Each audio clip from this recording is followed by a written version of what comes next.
When buying a microphone, you're faced with a huge amount of options and decisions to make.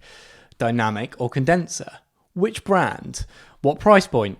XLR or USB? In this episode, we're focusing on whether you should buy an XLR or USB microphone.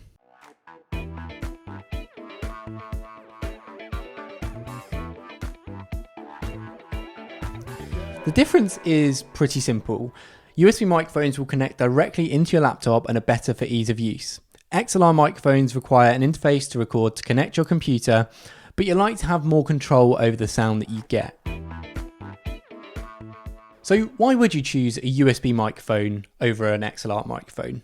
First of all, ease of use. USB microphones are plug and play. You need your microphone, one cable plugged into your laptop or computer, recording software ready to go, and you can start recording. Secondly, it's the most convenient option. You don't have to worry about buying audio interfaces or additional cables, which we'll get onto later in the video. Typically, the USB microphones are cheaper, so might be best for beginners looking to have a simple option on a budget.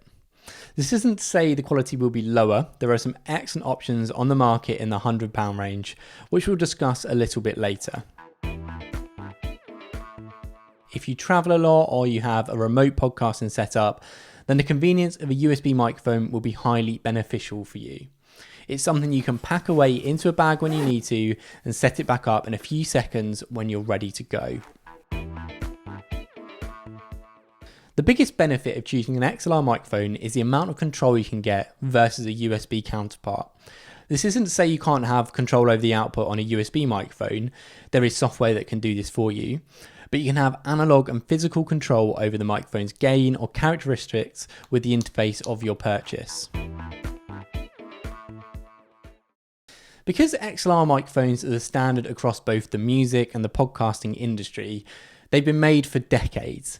This means there's a huge variety of microphones at a huge variety of price points.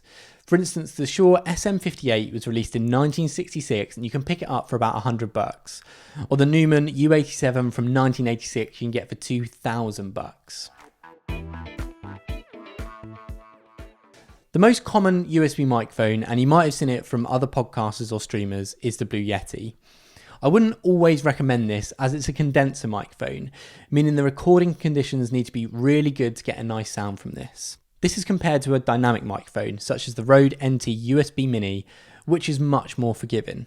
You can tell for yourself the difference between the Blue Yeti and the Rode microphone in this clip here.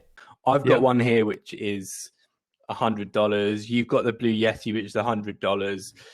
Majority of people use, or if they're starting out, if they see people on streamers, they'll pick up the Blue Yeti. How come you got one? Primarily because of stock availability in the Netherlands. Stock availability in the Netherlands. I think that's as good an answer as any. If you'd like to spend a little more, you can upgrade to the brand new Shure MV7 at around $250, or the Rode Podcaster, which can pick up for a little under $200. You can choose from a huge range of XLR microphones. As I mentioned earlier, the Shure SM58 was released in 1966 and it's the one I'm using for this very video, and it only costs $100. If you're looking for the gold standard in podcasting, you should try the Shure SM7B, which sets you back around $400. You see most of the big podcasters using this. You can actually get microphones that have both XLR and USB outputs. Unfortunately, there aren't too many of these about, and there is not much point having both if you choose one or the other. The Audio-Technica A2000 and the Samsung Q2U are the most common dual output microphones, both of which you can usually pick up for under $100. Alternatively, you can get the new Shure MV7, which I mentioned earlier. So which route would you choose to go down? Well, it depends. Do you value convenience and ease of use over control and audio quality? Then a USB microphone would be for you. Are you looking to take your audio setup more seriously, investing in higher quality XLR microphones and interfaces to have more control over the output? Then you should look to get an XLR microphone.